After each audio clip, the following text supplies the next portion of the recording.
of chinuch and community service. 157, including Rav Lichtenstein, have gone on Aliyah and are now involved in chinuch and even Rabbonis in Eretz Yisrael. One of your number who could not be here today, Yehuda Singer, is with his wife and children, a teacher in Kiryat Shmona on the border. 21 of our Musmachim are in Canada, 4 in Australia, including one of your number, who obviously couldn't be here today because Achia Deluya is teaching in the most remote Jewish community in the world in Perth. This is a yeshiva which has founded, I hope will found, new communities. The division of communal services and what it does for communities. The youth work that so many of you have been involved in outreach for young people who have no kesher to Torah, to bind them and bring them in. And perhaps a number of you were brought in through that method. How many other Mosdos HaTorah can show such a record of achievement towards a sacred goal of La Hagdil Torah La Hadira? With your indulgence, I must tell you a story that I shall never forget. This happened the year before I came in as Nasi of the yeshiva. I had been in Australia in 1975 or 76. They needed a Rabbanim desperately. They had none of ours. And the Division of Communal Services recommended a young man, and they sent him to me for an interview. I must tell you that I was not terribly impressed. He was dressed very modishly, longish hair. I don't know if it turned me off or got me jealous, but at least he had the option. Seemed to be in very many ways very mod, very up-to-date, and I didn't see this as a Rav whom we can send to Australia, but the less Breda, there was no one else, we sent him. Within a year, the man who came to me requesting a Rav, and who was my contact with Australia, came in December to see me and told me it's incredible what this young man did. In less than a year, 40 homes were made kosher. 25 homes became Shomrei Shabbos, and 15 homes began to observe Taharas and Mishpacha. This is what it means to bear with pride and dignity the Ol HaRabbanos. And as you go out, therefore, to do battle with the forces of ignorance and assimilation and hedonism in the Melchamta Shel Torah, be proud and strong, and never Yorei Varach Halevav, according to both interpretations of the Tanoim and Sota, as they apply. Excessive diffidence, lack of self-confidence, extreme humility are dangerous, and in many cases they're false. In a remarkable chazal, we are told in Tana de Eliyahu that a young man accosted Eliyahu Hanavi, insulted him, and Eliyahu Hanavi was taken back and said one sentence to him, which shook him. He said to him, "Ma toshiv liyotzcha liyom hadin." Young man, how are you going to answer for this to your Creator on Yom Hadin? Apparently, the words of Eliyahu Hanavi struck home, and he bowed his head in contrition, and he said, "Rebbe, bina v'deya lo nitnu li. I'm an unintelligent person. I don't have the understanding. I'm not educated. I'm sorry." And Eliyahu Hanavi says, "So, you're an uneducated person. You're unintelligent. Tell me, B'ni, ma malachtecha, what do you do for a living?" He said, "Sayodani, I'm a fisherman." And Eliyahu said, "A fisherman? So you have all the seichel and experience and wisdom that it requires to discern where the fish will be at different seasons. You know how to create the nets, and how to bait the hooks, and how to throw it over. You know all the ways of the fish." He all but told him, "You're an ichthyologist. You have all this bina v'deya. For that you have seichel. For that you have education. And the Torah about which it is written, Ki koroi ve'lecha hadavar ma'od, beficha be'lvavcha la'asoso, for that you say, bina v'deya lo nitnu li, is untrue." An extreme shiflus leads to evil conduct, to rebellion against the Eliyahu Hanavi and what he represents.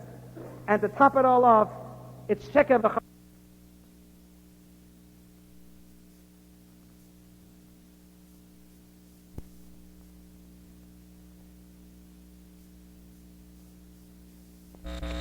Ravami, citing the appropriate psukim, was of the opinion that they do not.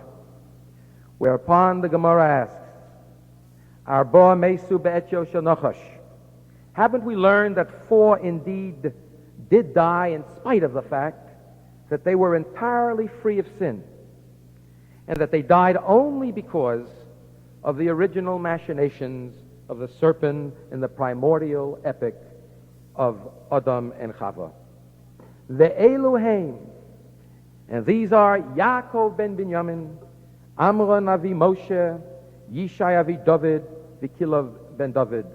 Yaakov, Binyamin the son of Yaakov, Amram the father of Moshe, Yishai the father of David, and Kilov the son of David. On the basis of this unanswerable question, the Gemara concludes that indeed, Yesh misa below chet, v'yesh yisurin below avan, u'tiyufta derav ami tiyufta.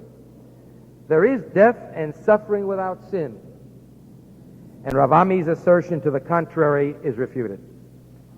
Tosas, however, wonders, doesn't this notion that people actually die without sin go smack against the idea conveyed in our before-mentioned pasuk, Ein Sadik Boretz Asher Yaseh Tov V'lo Yechtor?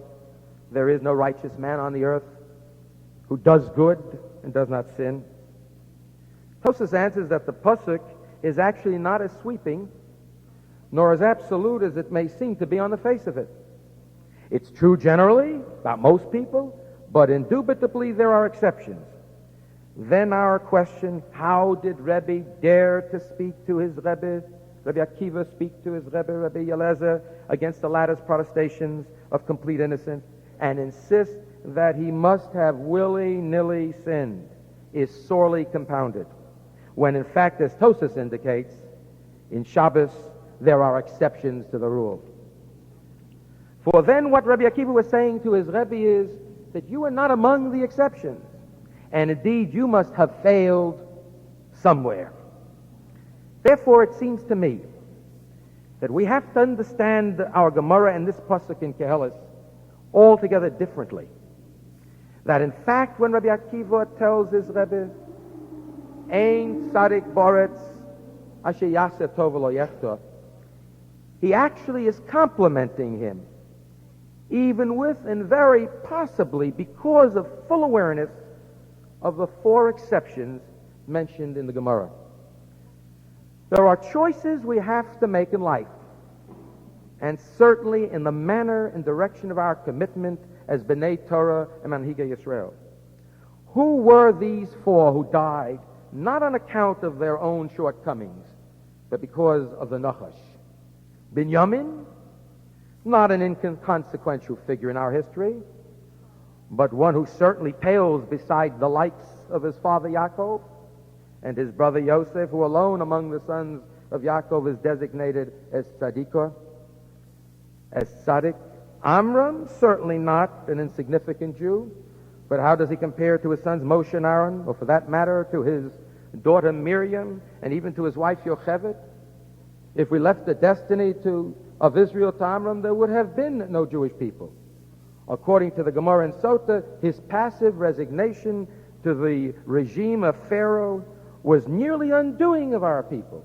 It was owing to the aggressiveness of his wife and daughter that future generations and Moses himself was possible. Yishai, no doubt, as Chazal tell us, was the Gadol Hadar, but by no stretch was he David. And whoever heard of Kilov? There is an indication in the Gemara that he was a tremendous Talmid Chacham to whom David would come with shilas. But nonetheless, he is the least celebrated and impactful of David's sons. The key to our understanding of this pasuk is to be found in the words, I believe, Bo'oretz Asher Yaseh Tov, in the earth and one who does good.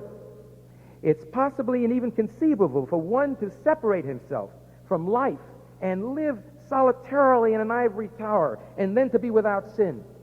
But that is not the ultimate Torah life prescribed by our faith.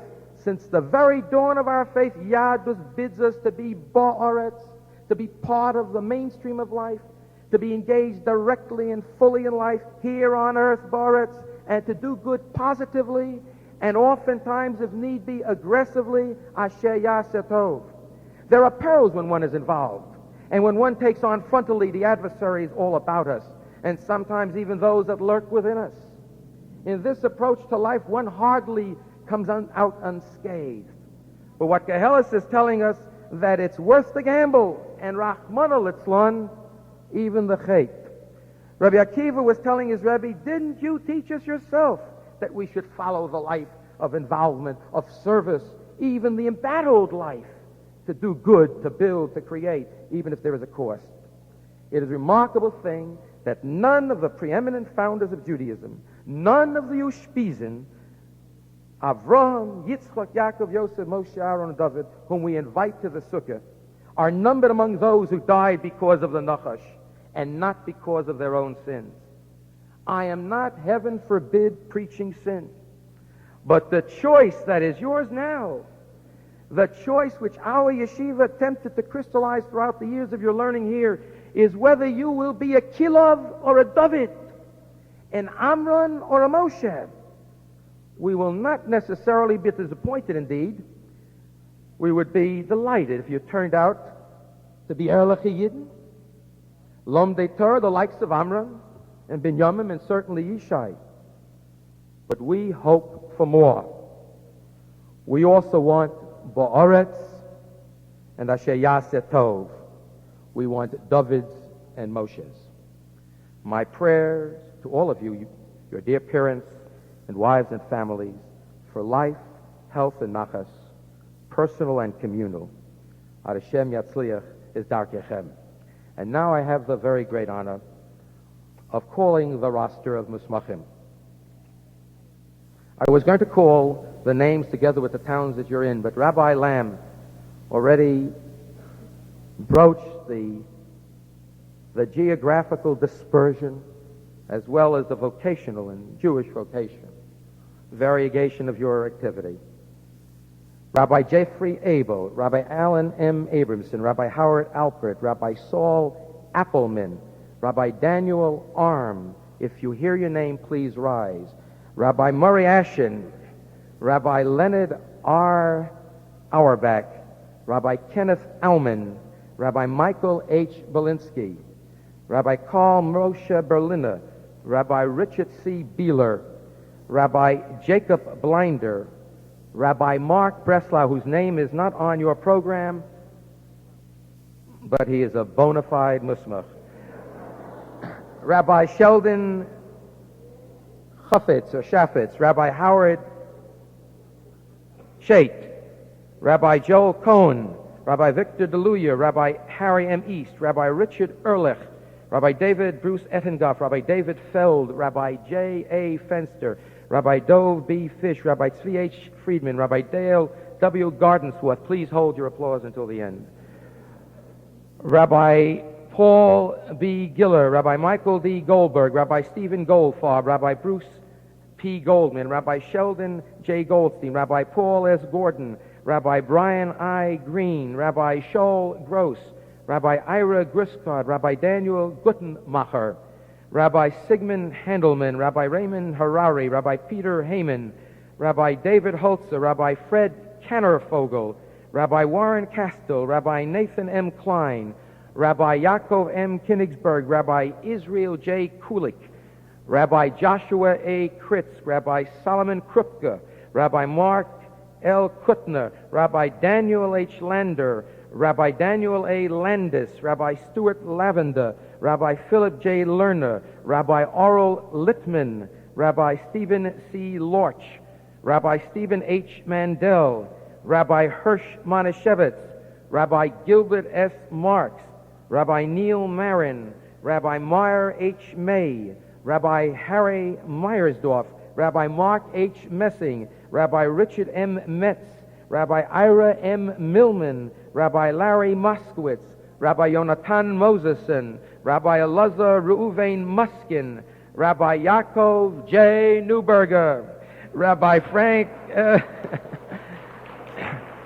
Rabbi Frank L. Niehaus, Rabbi Meir Offman, Rabbi Israel M. Paretsky, Rabbi Stanley Peerless, Rabbi Arnold Pasik, Rabbi Mark Rabinowicki, Rabbi Usher Reichard, Rabbi Nathan Rose, Rabbi Judah Rosenbaum, Rabbi Stephen Rosenberg, Rabbi Michael Rosenzweig, Rabbi Daniel Rothenberg, Rabbi Irving Rotter, Rabbi Arthur Schaft, Rabbi Mark Schlusselberg, Rabbi Michael J. Schnitzer, Rabbi Aaron Scala, Rabbi Martin Schrader, Chaplain Mitchell Schrantz, Rabbi Eli E. Seidman, Rabbi Mark H. Sender, Rabbi David Sirkin, Rabbi Label Schaffman, Rabbi Michael Sherman, Rabbi Jay Schulzen, Rabbi Eugene Singer, Rabbi Zev Slivko, Rabbi Samuel Solomon, Rabbi Larry Spurn, Rabbi Yaakov Sprung, Rabbi Stephen Staum, Rabbi Michael Stein,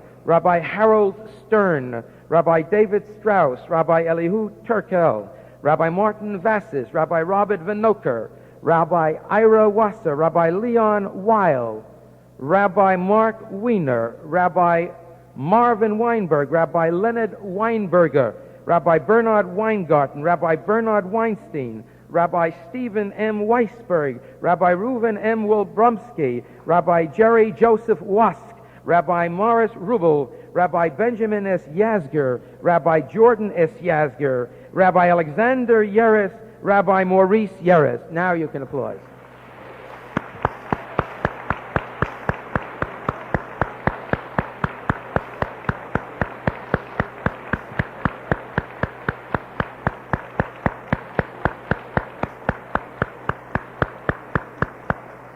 Please take your seats. No, I mentioned this Chag HaSemikhah is notable, indeed a landmark, because we will, for the first time, at least in living memory, be awarding in public ceremony the highly coveted Yodin Yodin Smicha. Through the years, many fine and exceptional Talmidei Chachamim, Roshei HaYeshiva in many instances, without peer, have received smicha from our yeshiva, but for a variety of reasons. There was a reluctance on the part of the yeshiva to grant Yodin Yodin formally and as part of a program. However, in the last years, as the imminent need to assure credible and authentic poskim, decisors of Jewish law, from our own ranks became inexorable, Rav Lam was able to prevail upon his good friend of long standing, the Ohev Tomech Torah par excellence, Mr. Marcos Katz, to establish and fund the Kol HaLahorah, which now bears his name. Only the most select musmachim, Talmidei Chachamim, of proven breadth and lumdus, were accepted into this program. They then had to manage a rigorous curriculum in Choshen Mishpat, in Even Ezer, and in the other Chelkei Shulchan Aruch, with the salient Shalas Tshuvos and Poskim, and of course be well grounded in the appropriate Sugyos HaGemara. I am very happy to call out their names and ask them to rise. I think there are only two here. Rabbi Kenneth Aumann, who is on the pulpit,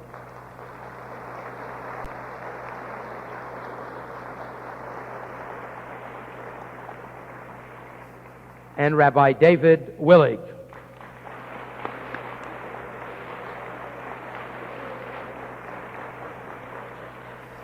Thank you very much. As we announced at lunch, it is traditional for there to be representatives of the Smicha group who would address us briefly. For the Dvar Torah, I am pleased to call upon one whose name was just mentioned as a recipient of Yadin Yadin, Rabbi Kenneth Aumann, the Young Israel of Stanford, also has a Gemara here in one of the Yeshivas Ketanos, and who is a representative par excellence of this group. Pleased to call upon him for a Dvar Torah. Rabbi Aumann.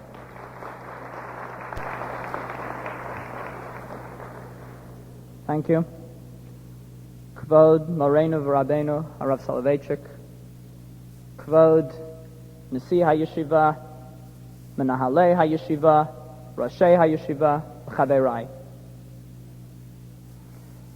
I believe that there is a very important lesson for us as Musmachim to be learnt from the section in yesterday's Parsha dealing with the laws of Tumah v'Tahara, ritual cleanliness or purity, and uncleanliness or impurity. The Torah states, "V'chi yutan mayim al zera," if a substance comes in contact with water, and then v'nafal minivlaso alav, some sort of unclean object comes in contact with this substance, interpreted by the Talmud to be generally a food substance, then tamei yihiyeh, it is unclean. In other words, for a food substance to become unclean, it must first have come in contact with water or some other liquid. A few passages later, the Torah states, "Ach mayon umikvei mayim yihyeh tahor." A source for purification is water. We see here, therefore, a very paradoxical nature regarding water. On the one hand, it is the machshir lekabel tuma, the substance, among other liquids, which enables other substances to become impure or unclean. Yet, on the other hand, it constitutes a mikveh, a source for removing impurity. I feel that if we take this paradox symbolically, we can see a very important lesson. According to yesterday's Haftorah, Tumah symbolically represents chet, sin, corruption, evil in the world. Beis Yisrael yoshvim al admasam, says Yechezkel, the Jewish nation sitting upon its land, vayetam'u osa b'darkam uva'alilosam. They defiled it with their evil ways. Mayim, on the other hand, always refers symbolically to Torah. Ein mayim ela Torah. Therefore, mayim is the source of removal of tumah from the world, of evil from the world. Torah is that in the world which can combat all sorts of impurity, all sorts of evil, all sorts of corruption. However, if we follow the analogy through, Torah or mayim is also the substance that is machshir lekabel tumah, that can create potential for disaster in the world. And we all know the halacha quoted by the Rambam in Hilchos Talmud Torah, that a Talmid Chacham has to be especially careful never to engage in any sort of practice which even has a shemetz, a question of dishonesty to it, even if in fact it's perfectly honest. For the Chilul Hashem, the disaster that is brought into the world by a Talmid Chacham who errs is indeed greater than that brought into the world by a person who is not steeped in Torah, who errs. When, however, is Torah a mikveh, a source of purity in the world? And when is it a source, a machshir lekabel tumah, a source of impurity, of potential for impurity? And I think that the answer to this also lies in yesterday's parsha, in the very same verses. When the Torah talks about water as a machshir lekabel tumah, the Torah uses the verb yutan, is placed. When the water is merely placed upon the substance, it is not actually assimilated into the very being of the substance, then it's a source for tumah. When Torah is merely studied, but is not assimilated into the very personality of the individual, then that can only be a source for corruption, for evil in the world. When, however, Torah is a mikveh, when the individual totally immerses himself in the water, and indeed the verb used by the Torah in discussion of mikveh is yihyeh, to be. It permeates the entire essence of the individual, the entire existence of the individual. Then indeed the Torah is a source of purification in the world, a source for rooting out all evil and all corruption. Therefore, as musmachim, as representatives of Torah, it is our job, our task, to use Torah as a mikveh, to permeate, to allow it to permeate our very existence, to steep ourselves in it, to submerge ourselves in it. And by doing so, we can be forces for the eradication of all tumah from the world. In doing so, of course, all we need do is follow the example of our Rosh Yeshiva, who have set out for this, who are all living examples of mikvah in its highest sense of the world. And all we need do is follow their example, and we too shall live lives steeped in Torah and be able to disseminate Torah in the proper manner. Thank you.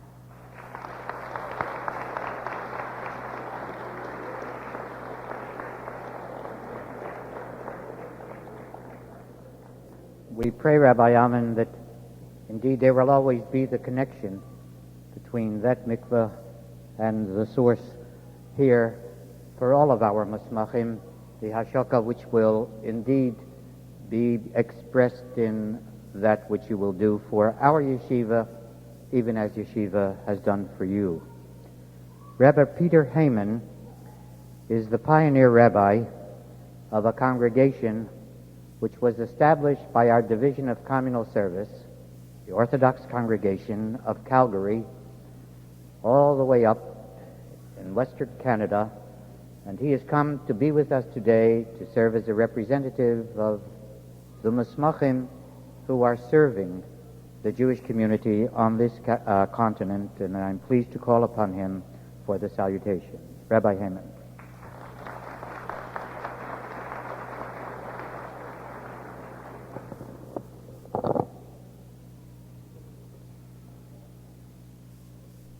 Kvod Moreno v'Rabbeinu, Harav Soloveitchik Shlita, Kvod Hanasi, Dr. Lam Shlita, Kvod Roshei HaYeshiva, Menahalei HaYeshiva, respected colleagues, honored guests. After but a few short months in Rabbanut, in the rabbinate, I return to you with two well-developed loves. The first is a love of children, and the second is a love of brevity. The children among us refresh my mood. They remind me of Calgary and my own shul. And it is my love of brevity which encourages my speech. I returned to yeshiva this week with an emotion of Yirat HaKodesh and Hakarat HaTov, with a sincere reverence for all that this yeshiva is, and with a sincere gratitude for all this yeshiva has done for me. The challenge and the activity, the intensity of public life, of communal leadership, give way at this moment to a warm feeling of homecoming. Vayihi bayom hashmini, shmini lamiluim. On this 8th day of yeshiva celebration, I would submit to you a few words of gratitude, of respect, and of direction. Today we conclude a week of study of Ishut Umishpacha, of family and personal concerns, a topic dear to the founder of our yeshiva, Zecher Tzadik Livracha. And we often refer to the yeshiva family, to the complex of people and perspectives that make this institution what it is.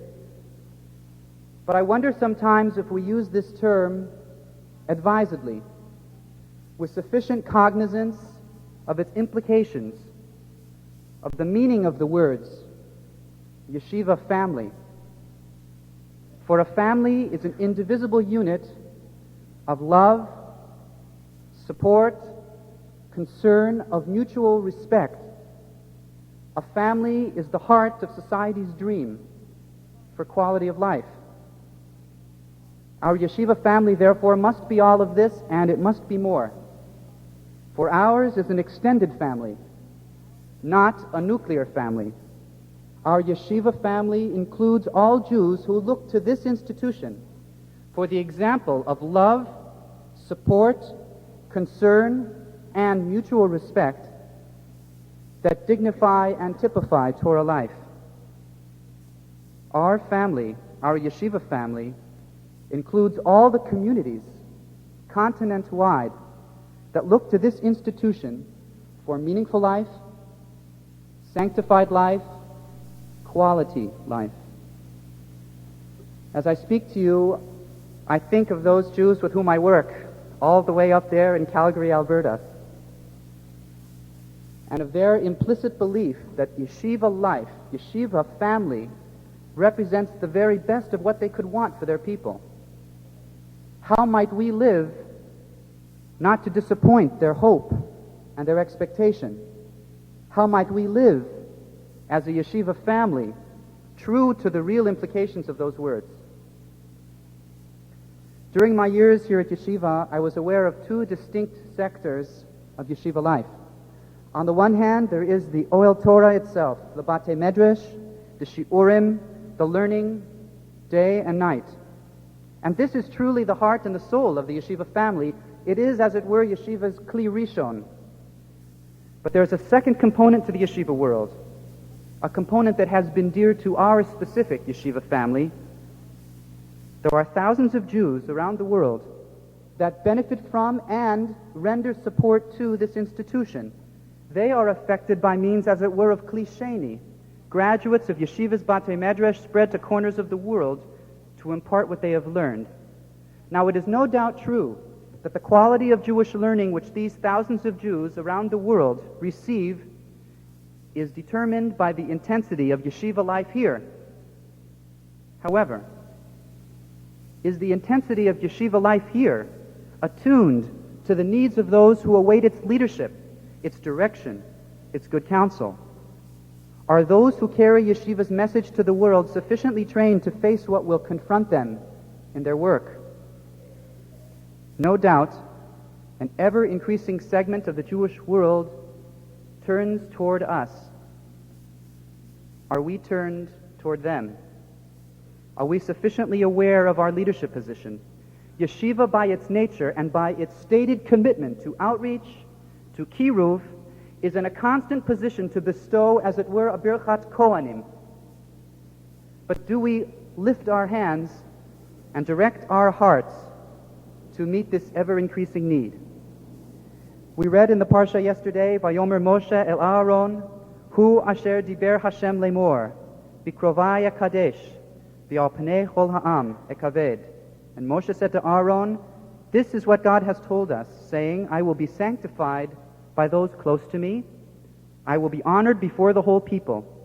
Says the Hamek Davar, for two reasons did Nadav and Avihu have to die at that moment. Kedei leharot chomer mikdash v'kodshav, v'od tachlit sheyed'u kol ha'am bazeh, di ha'mishkan hu paltin v'hashchina shore bekirbam. Not only that the people should recognize the sanctity of the Ohel HaMishkan, but also that the people should know that the Ohel HaMishkan is a place for God's presence, and that God therefore dwells among His people. The various components of our yeshiva family must all be oriented in exactly the same way, whether we work in the rabbinate, in communal service leadership, or whether we learn full day. We are all oriented for two purposes, all of us. Not only that people should know the glory of yeshiva learning, not only that people should recognize the scholarship of yeshiva schools, not only that people should admire the intensity of yeshiva life, not only to demonstrate to them these qualities of one aspect of yeshiva, but also to teach that yeshiva lives, to give up its intensity to those who are uninitiated. Yeshiva demonstrates that it lives among its people. It sanctifies them, develops them, purifies them, betters their lives. I'd like to share with you very briefly one event of my experience here at yeshiva and one event of my experience in the rabbinate. For to me, these experiences embody what the yeshiva is all about, what the rabbinate is all about, and therefore what our yeshiva family is all about. Years ago, during my first months here at yeshiva, it was my great honor and pleasure to learn in the shir of Rav Lifshitz Shlita. Now, several months into the year, something that Rav Lifshitz was trying to explain to me for some time finally broke through. And I remarked in the shir about how significant I realized it was. And I remember, to this day, he paused in the middle of shir and he said, mark this day on your calendar, the first day you realized what it was I've been trying to say to you. In Calgary, these past few months, I was working with a couple who had come to me in anticipation of their marriage. And I don't have to tell you that way up there in Calgary, Alberta, they weren't greatly initiated in the truths of Torah and Jewish life. Well, last Sunday, before we left to come back to yeshiva, I had the privilege of performing their wedding. And with my own ears, I heard the Chatan deliver a Dvar Torah extolling Jewish life and Torah observance, and he urged those present, to quote his words, to fight for Jewish life and Jewish values. And as he spoke, the incident in Rav Lifshitz Shir came back to me, and I felt a warmth for what I had experienced here, because I realized that there in Calgary had been reenacted that which had occurred here at yeshiva. This institution we call a yeshiva family is not only a school, it is a movement. It is not academia, it is directed academia. It is not only the educated, it is the educating. It is the loving, caring, supporting, teaching core of a campaign to rebuild, resuscitate, and reinvigorate Jewish life worldwide. Bikrovai ek kadesh must become Bikrovai ak kadesh. Not only I will be sanctified by those close to me, but I will sanctify others through those who are close to me. Not only al pnei kol ha'am ek kaved, I will be glorified among the people, but also pnei kol ha'am achabed. I will glorify the people with the beauty and the serenity, the joy, the sensitivity, and the warmth of Torah life. Our yeshiva family has always known its direction. Our yeshiva family has always known that the future of our values lies in educating the Jewish world through placement, through outreach, through kiruv. We live that others might discover what we know, that Torah and Jewish values are eternal, and that their lives will be more meaningful, more sensitive, more committed to goodness by coming closer to the Eish HaTorah, to the warmth of Torah life. And now, as always, we various partners of yeshiva life recommit ourselves to all aspects of this yeshiva family. We support and work for and with each other. Those of us involved in outreach work to support the learning that goes on here, and to, God willing, recruit many more students for these Batei Medrash.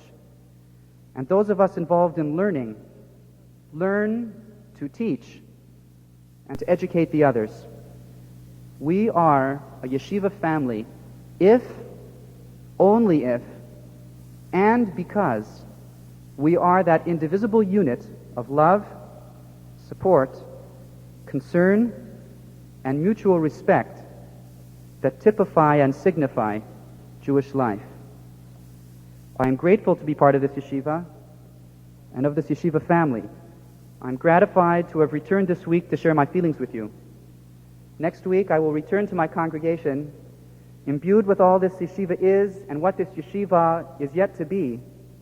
And Be'ezrat Hashem, I will bring them as close to these hallowed Batei Medrash as time and our mutual commitment may permit. Thank you very much. Thank you. It has been remarked that this is an extraordinary Chag HaSemikhah because of the Yadin Yadin Smicha which was conferred. We are, pardon me, we are going to honor an extraordinary couple, Mr. and Mrs. Marcos Katz, who have given us the support to make the Yadin Yadin program possible. As I ask them to step forward, I'm going to also ask Mr. Max Zetra, the Honorary Chairman of our Board of Trustees of Yeshiva University, Mr. Charles Bendheim, the Chairman of the Board of REITs of Yeshiva Rabbeinu Elchanan, to escort them, and to have also, as the interferers, standing beside them, the two Roshei Yeshiva who are part of the Kolel, serve as the guides, the Roshei Yeshiva for the Kolel, Rav Alpert for the Yadin Yadin, and Rav Herschel Schechter who is the Rosh Kollel. So will all of those please come forward, and Dr. Lamb will make the presentation.